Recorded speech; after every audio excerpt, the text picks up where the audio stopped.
वह पाइप के सहारे ऊपर चढ़ा और उसका ढक्कन खोला, लेकिन सामने का नजारा देखकर उसके होश उड़ गए। ये कोई जमीन के नीचे बनी जेल नहीं थी, चारों तरफ सिर्फ अंतहीन समुद्र था। तब उसे समझ आया कि पूरी जेल एक बहुत बड़े जहाज पर बनी हुई है। अब भागना तो दूर, उसे यह भी नहीं पता था कि वह दुनिया के किस हिस्से में है। ऊपर लगातार गार्ड घूम रहे थे, इसलिए ज्यादा देर रुकना भी मुमकिन नहीं था। आखिर उसे वापस लौटना पड़ा, लेकिन नीचे उतरते समय एक और मुसीबत आ गई। पानी के पाइप का ढक्कन अचानक बंद हो गया, पानी का बहाव भी बदल गया। रे किसी तरह आखिरी पल में अपनी कोठरी में वापस आ गया, लेकिन इस छोटी सी गलती ने हॉब्स को शक में डाल दिया। जांच करते हुए उसे फर्श पर लगी कील दिखाई दी। वह मुस्कुराया और बोला, लगता है कोई कैदी बहुत बेचैन है। फिर उसने अपने बॉस को खबर दी। वह था विक्टर, जो इस पूरी जेल का असली मालिक था। उसकी योजना साफ थी, अगर दुनिया का सबसे बड़ा जेल एक्सपर्ट भी यहाँ से नहीं भाग पाया तो निवेशकों का भरोसा और बढ़ जाएगा और उसे करोड़ों का फायदा होगा। इसलिए हॉब्स को साफ आदेश था कि रे किसी भी हालत में इस जेल से जिंदा बाहर नहीं निकलना चाहिए। इसके बाद रे पर जुल्म और बढ़ा दिए गए। जब भी वह सोने की कोशिश करता, गार्ड शीशे पर डंडे मारकर उसे जगा देते। अगर वह बेहोश हो जाता तो उसे फिर पीटकर होश में लाया जाता। उसने इस दौरान हर गार्ड की ड्यूटी और उनकी आदतें याद कर ली। अब उसे सिर्फ एक चीज जाननी थी, वह आखिर है कहाँ। इसलिए उसने एमिल से कहा कि वह उसे हल्का सा घायल कर दे। योजना काम कर गई। रे को इलाज के लिए डॉक्टर के पास ले जाया गया। वह डॉक्टर से मेडिकल बातों के बहाने जानकारी निकालने की कोशिश करने लगा, लेकिन डॉक्टर कुछ नहीं बोला। वह हॉब्स से इतना डरता था कि सच बताने की हिम्मत नहीं कर सका। अब रे को दूसरी योजना बनानी पड़ी। उसने कहा कि उसकी आंखों की रोशनी कमजोर हो गई है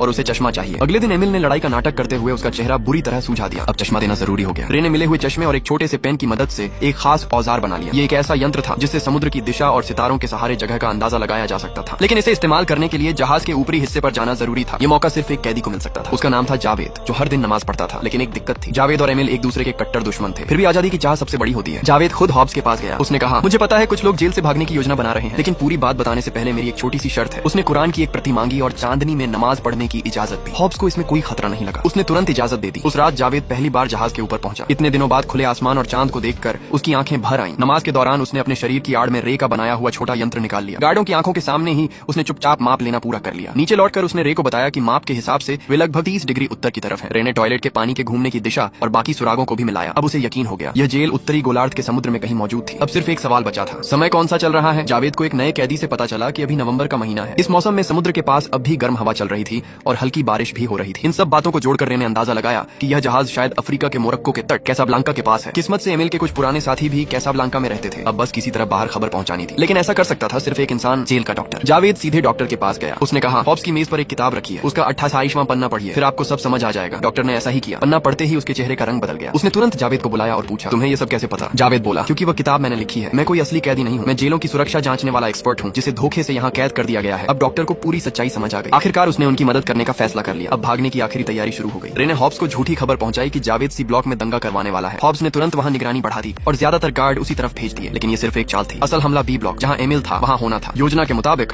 जावेद ने कैदियों के बीच लड़ाई शुरू करवा दी। पूरी जेल में अफरा तफरी मच गई। इधर बी ब्लॉक लगभग खाली हो चुका था। रे और उसके साथियों ने बचे हुए गार्डों को काबू कर लिया और उनके हथियार छीन लिए। उसी समय डॉक्टर ने बाहर एक गुप्त ईमेल भी भेज दिया। वह मदद का संदेश था। अब हॉब्स को समझ आया कि उसके साथ धोखा हो गया है, लेकिन तब तक बहुत देर हो चुकी थी। रे, एमिल और जावेद फायर एग्जिट की तरफ भाग चुके थे। वे डेक तक पहुंचने ही वाले थे कि हॉब्स ने पूरे जहाज का इमरजेंसी लॉकडाउन चालू कर दिया। सारे दरवाजे अपने आप बंद हो गए। अब बाहर निकलने का सिर्फ एक तरीका बचा था, बिजली बंद करना। रे ने कहा, हम अलग अलग चलते हैं। उसने एमिल से कहा कि वह जावेद को लेकर डेक तक पहुंचे और खुद बिजली बंद करने निकल पड़ा। अगर बिजली बंद हो जाती तो दरवाजे सिर्फ 5 सेकंड के लिए खुलते। उन्हें उसी समय बाहर निकलना था। योजना शुरू हुई, लेकिन तभी जावेद को गोली लग गई। उसे समझ आ गया कि अब वह नहीं बच पाएगा। इधर रे बिजली वाले कमरे तक पहुंच गया और तुरंत मुख्य बिजली बंद कर दी। एक पल में पूरी जेल अंधेरे में डूब गई। दरवाजे खुल गए। एमिल भागकर डेक पर पहुंच गया। उसी समय बचाव के लिए हेलीकॉप्टर भी आ चुका था, लेकिन एमिल अकेले नहीं जाना चाहता था। रे अभी तक नहीं पहुंचा था, इसलिए उसने भारी मशीन गन उठाई और गार्डों पर लगातार गोलियां चलाने लगा। उधर रे ने अपनी दूसरी योजना शुरू कर दी। बिजली वापस आने से पहले पानी की सफाई वाली टंकी चालू हो गई। रे उसी तेज पानी के बहाव के साथ बहता हुआ सीधे समुद्र में निकल गया। कुछ देर बाद एमिल ने समुद्र में एक आदमी को तैरते देखा। वह रे था। उसने तुरंत हेलीकॉप्टर को नीचे उतरने का इशारा किया। रे रस्सी पकड़कर ऊपर चढ़ने ही वाला था कि हॉब्स भी डेक पर पहुंच गया। उसने रे पर गोलियां चलानी शुरू कर दी। तभी एमिल ने अपनी पिस्तौल रे की तरफ फेंकी। रे ने हवा में ही पिस्तौल पकड़ ली। उसने मुड़कर निशाना लगाया और गोली चला दी। गोली हॉब्स के पीछे रखे तेल के ड्रम में लगी। तेल फैल गया और अगले ही पल जबरदस्त धमाका हुआ। रे और एमिल सुरक्षित हेलीकॉप्टर में बैठकर किनारे पहुंच गए। किनारे पर कोई उनका इंतजार कर रहा था। रे ने जैसे ही उस लड़की को देखा, वह उसे पहचान गया। वही लड़की जिसने यह मिशन दिया था। तब सच सामने आया, वह एमिल की बेटी थी। उसने ही रे को इस मिशन पर भेजा था ताकि अपने पिता को उस नरक जैसी जेल से छुड़ा सके।